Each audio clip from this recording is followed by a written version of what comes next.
हम अब आते हैं उस स्लाइड पे।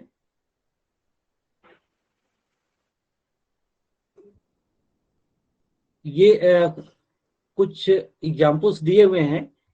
मैंने सिमेट्री ऑलरेडी इसमें बना करके रखी है, अपने हाथ से ही डिजाइन किया है, आपको किसी उसमें नहीं मिलेगा। तो हर ग्रुप का जैसे कुछ, सॉरी,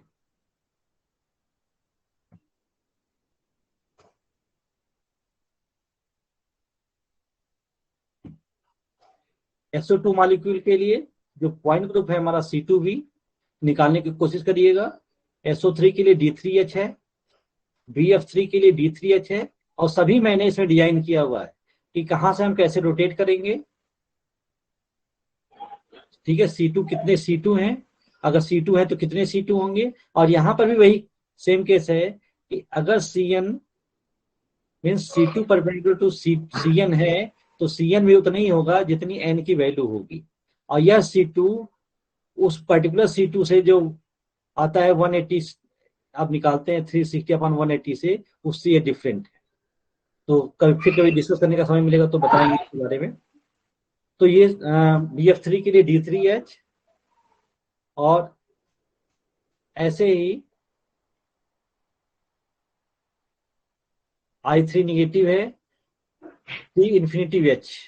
हाँ, एक खास बात यहाँ पे,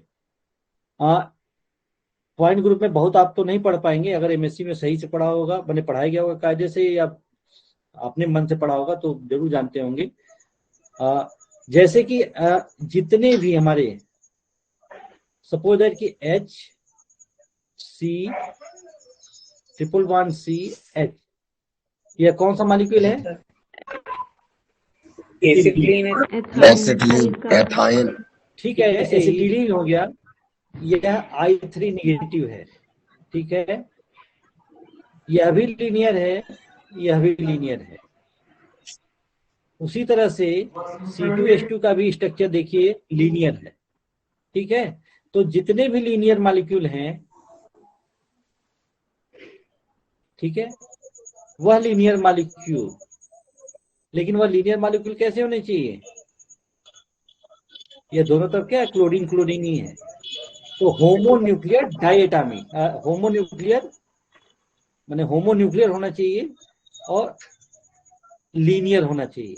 तो अगर वो लीनियर है तो इनके लिए D3H पॉइंट ग्रुप ही होगा, चाहे वो ICl2 हो, C2H2 हो, या I3 निगेटिव हो, या एसिटाइलिन हो।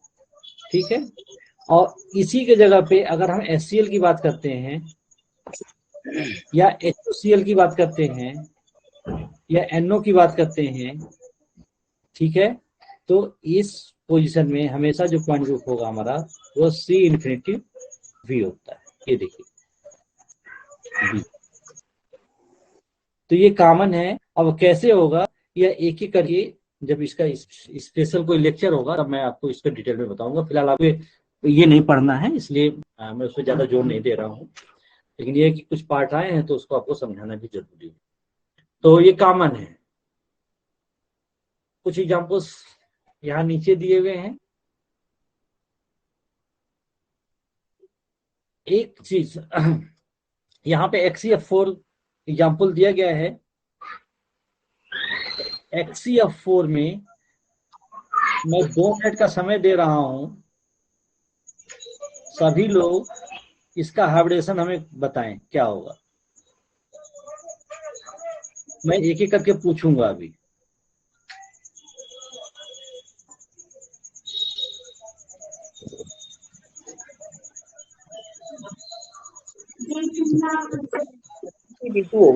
मैं अभी पूछूंगा, आप हाँ मैं पूछ। अच्छा, एक चीज अगर निकाल लिया हुआ तो ध्यान दीजिएगा, हमने 2 वर्ड्स लिखे हुए हैं हाइब्रिडाइजेशन। ये लिखा हुआ है, थोड़ा सा और सुंदर लिख दूं तो आपको कंफ्यूजन नहीं होगा।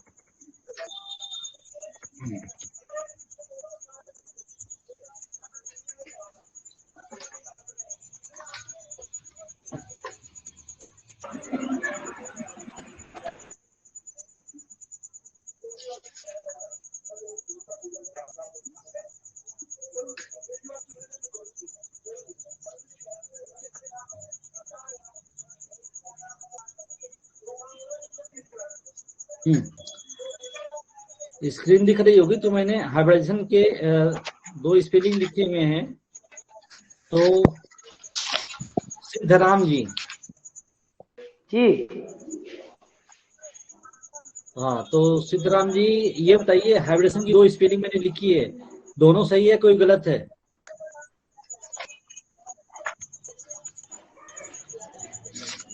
दूसरी सही है सर, और दूसरी कुछ सही है। कुछ बुक में सर पहली वाली भी मिलती है। अच्छा, यानी दोनों सही है ना? जी, वैसे हम तो सर सेकंड वाली लिखते हैं mostly.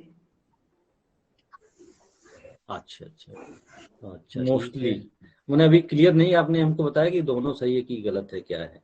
Serine Shukla ji. Second अच्छा, सर। हाइब्रिडाइजेशन, ठीक है। सीरीन जी। Yes sir. सीरीन जी बताइए, कौन सी स्पेलिंग सही है? सर मैंने भी दोनों ही पढ़ी हैं, हाइब्रिडाइजेशन और एसबी और जेडबी। तो कौन सा सही है? दोनों सही है कि एक सही है? हिचकिचाहट क्यों हो रही है? बोलिए, एस दोनों वाला सही तो मुझे दोनों सही। ज्यादा एस वाला मुझे ज्यादा पढ़ने को मिला है सर, तो मैं बोलूंगी एस सही है। ठीक, वेरी गुड, सही है, ज्यादा सही है। 2-3 लोगों से और पूछ लूं तब मैं आगे बढ़ूं, मुझे अब कंफ्यूजन हो गया। महेंद्र जी।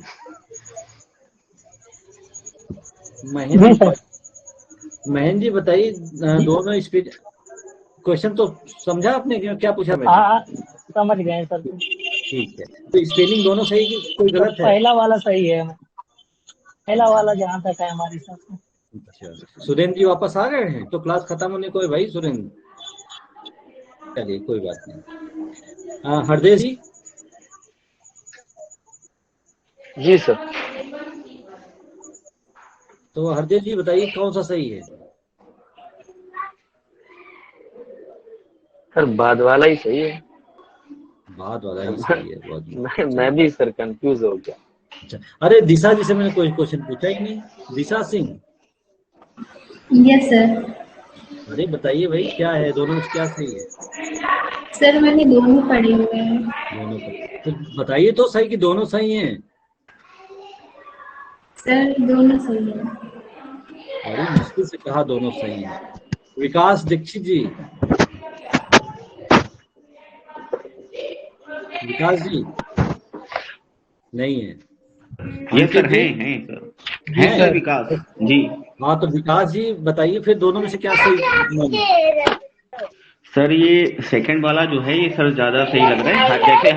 जैसे हम लोग हाइब्रिडाइज लिखते हैं तो उसमें एस आता है, तो हाइब्रिडाइजेशन जो है सर एस वाला ज्यादा अप्रोप्रिएट लग रहा है मुझे। अच्छा, अंकिता। अंकिता त्रिपाठी।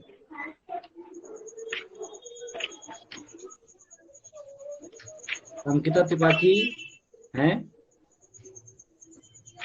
चलिए कोई बात नहीं। अंकित कनौजिया जी। जी सर। सर अंकिता त्रिपाठी।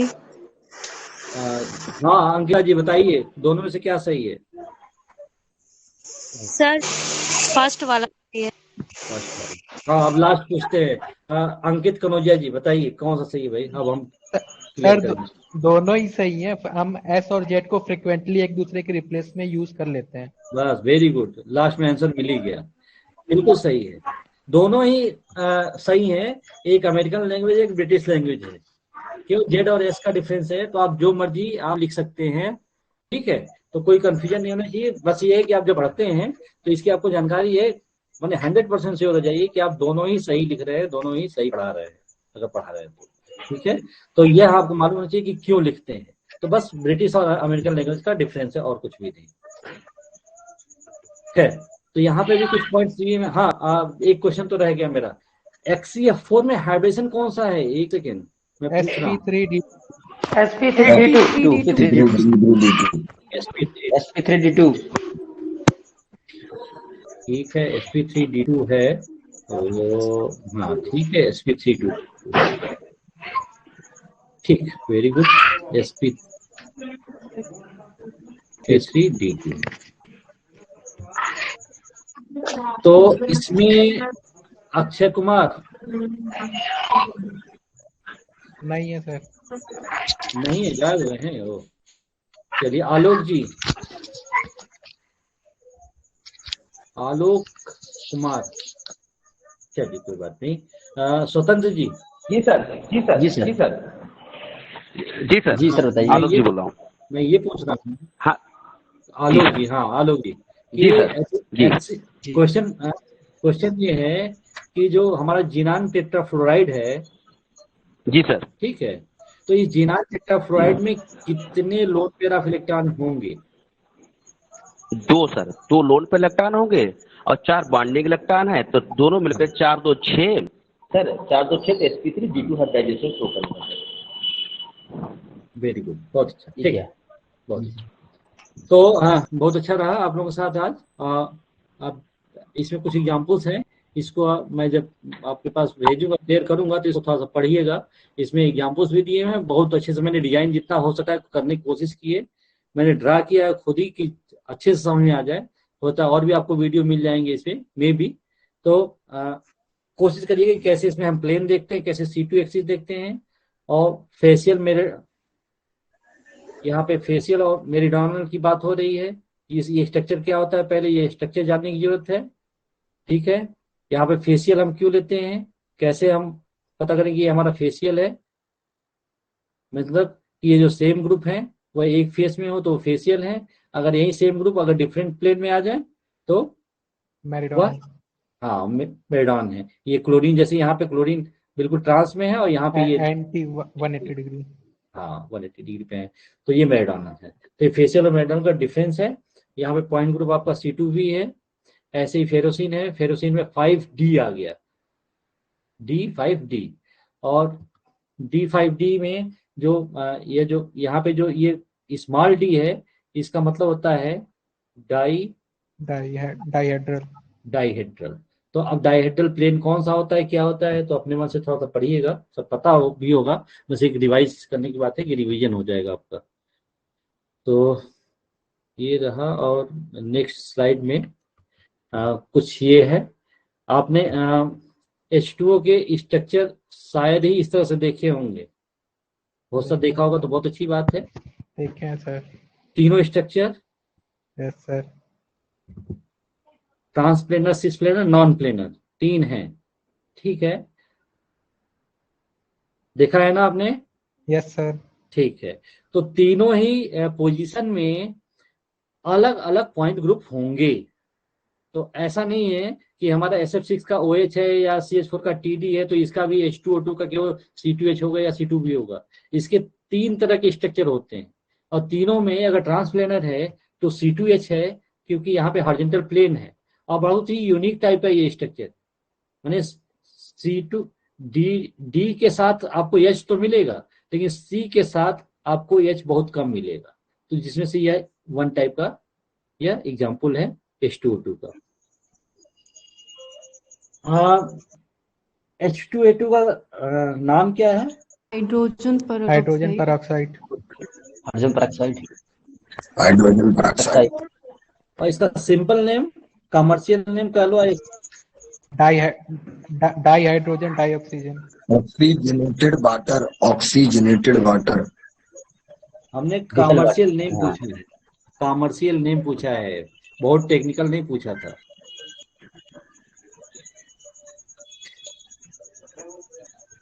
अच्छा, कोई एक मेन यूज बताइए H2O2 का, जो कभी यूज किया हाइड्रोजन होता है सर, इसका कान साफ करने में यूज करते हैं। हाँ, या और किसी कोई लग जाए तो डाई लगाई जाती है बालों में, उसमें यूज किया जा रहा है। हाँ, उसमें भी सॉल्वेंट के रूप में। ठीक, वेरी गुड। तो बहुत ही कॉमन है और बहुत ही सस्ता पड़ता है मेनली। जी हाँ, मेनली कान साफ करने की यूज। जी हाँ। हाँ, क्या कह रहे थे?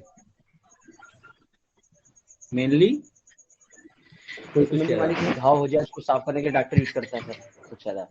हाँ, उसके लिए भी यूज करते हैं। मैंने इसका जो मेडिसिनल यूज भी है काफी, और जब तेल लगे हुए कागज के अक्षरों को उभारने में भी यूज करते हैं। हाँ, बहुत अच्छा, बहुत सारे जवाब मिल गए, इतनी उम्मीद नहीं थी। हाँ। लेकिन बहुत अच्छा लगा कि इतने सारे जवाब मिल गए, बहुत अच्छा लगा। तो ये सारे कुछ एग्जाम्पल हैं SF6 है, CH4 है, SO2Cl2 है, और इसमें पैरा आर्थो और मेटा पोजीशन पे जो हमारा ये डाइक्लोरोबेंजीन है उसके मैंने क्या है उसको कैसे निकालते हैं वो भी दिया हुआ है। और यहाँ पे देखिए CS आया हुआ है, ठीक है। तो CS कब यूज करते हैं, यह भी CS और एक C1 आता है, एक आइडेंटिटी आता है। तो इसके बारे में आपको बताने के लिए थोड़ा सा बेसिक चीजें बतानी पड़ेंगी हमें, तो अब इतना टाइम नहीं है उसको कि बताया जाए। जब कभी इस पे अगर एक्स्ट्रा क्लास कभी मिली हमको तो उसमें हम बता सकते हैं कि इसको किया जाए। फिलहाल तो सिलेबस के हिसाब से